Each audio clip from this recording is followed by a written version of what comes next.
ইউসুফ নবীর মতো নয়। ইউসুফ আলাইহিস সালামকে আল্লাহ তাআলা এই দুনিয়ার অর্ধেক সৌন্দর্য দান করেছেন। আল্লাহু আকবার।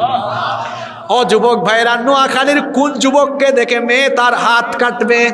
বরং উল্টা ছেলেরা আরো করে, দেখা যায় চাকু দিয়ে হাতের মধ্যে হাত কেটে মেয়ের নামের প্রথম অক্ষর লিখা দেয়। আছে না নাই? হায় রে হায়।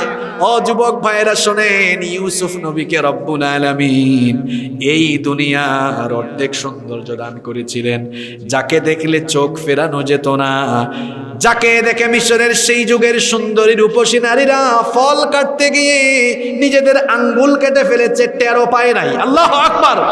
ফিলিংলেস হয়ে গিয়েছে, ফল হাতে নিয়েছে ফল কাটার জন্য। ইউসুফ নবীর চেহারা দেখে